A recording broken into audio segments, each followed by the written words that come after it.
मुद्दई लाख बुरा चाहे तो क्या होता है, वही होता है जो मंजूरे खुदा होता है। दोस्तों, ये शेर आज उस सच्चाई पर बिल्कुल फिट बैठता है जो असम से सामने आई है,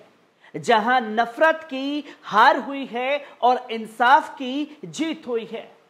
मैं बात कर रहा हूं मशहूर तालीमी शख्सियत, समाज सेवी और यूएसटीएम के चांसलर महबूबुल हक साहब की,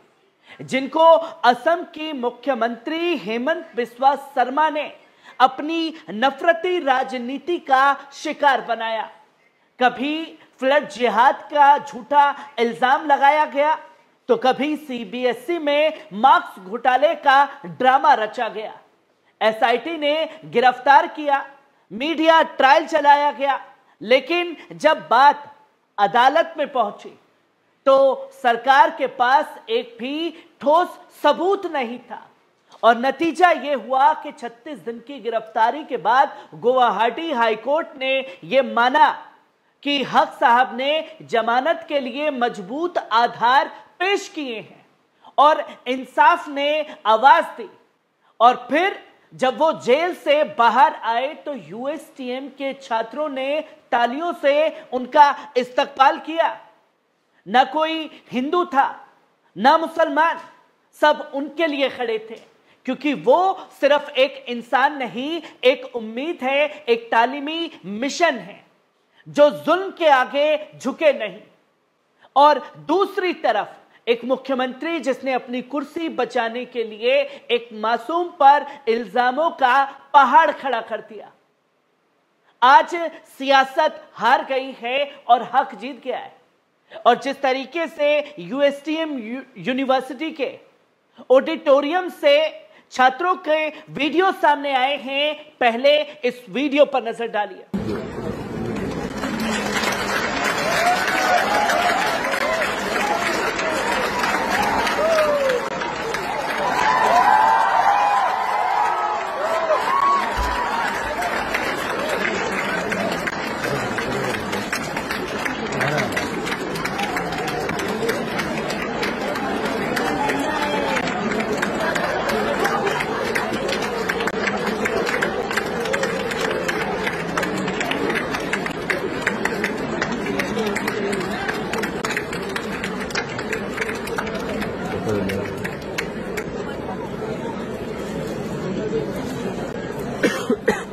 तो दोस्तों, आपने देखा कि किस तरीके से यूनिवर्सिटी में महबूबुल हक का स्वागत किया गया जेल से रिहा होने के बाद।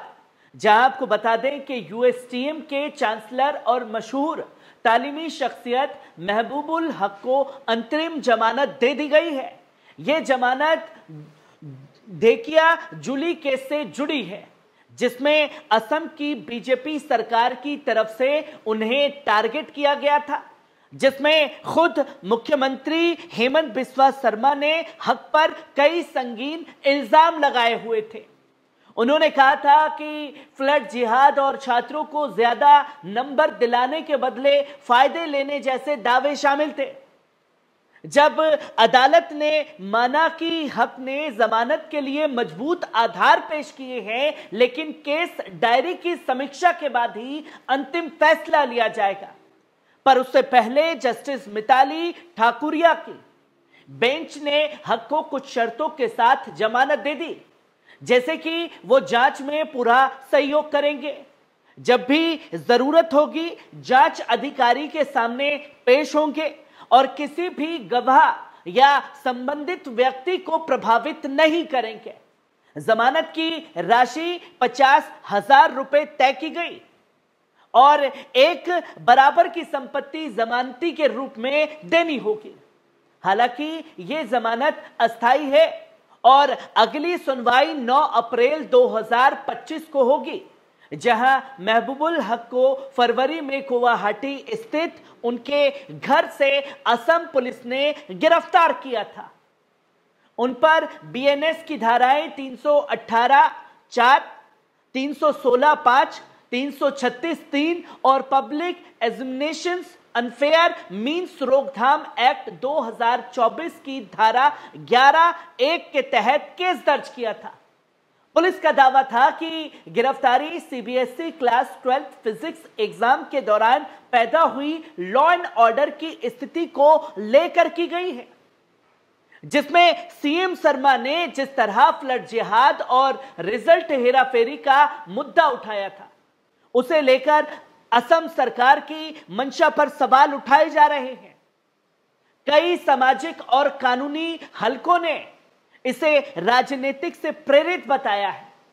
और साफ तौर पर कहा कि यह कार्रवाई अल्पसंख्यक मुस्लिम तबके को निशाना बनाने का एक बड़ा हिस्सा था।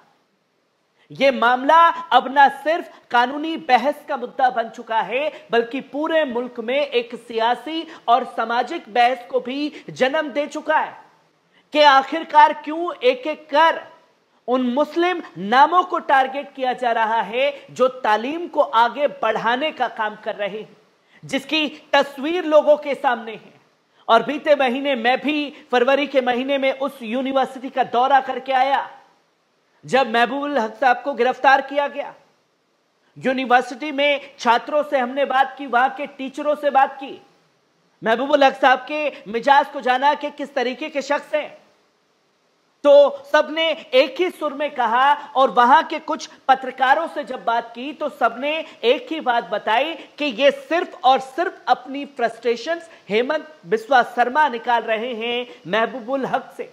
और वो सिर्फ इसलिए क्योंकि जो काम सरकारों को करना चाहिए था, जो काम हेमंत बिस्वा शर्मा का था, वो काम हेमंत बिस्वा शर्मा ने किया नहीं। वो काम अगर किसी ने किया तो महबूबुल हक ने किया, एक तालीम का इदारा खड़ा करके,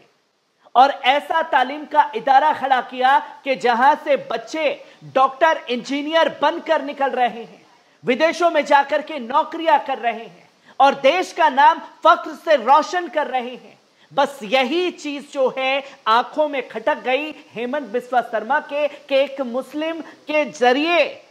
देश की तरक्की क्यों नाम ले रही है,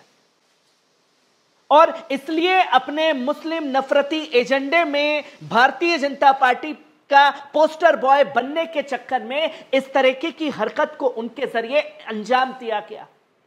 जहां असम के लोग ही ये सवाल पूछते हुए हेमंत बिस्वा शर्मा से नजर आए दोस्तों कि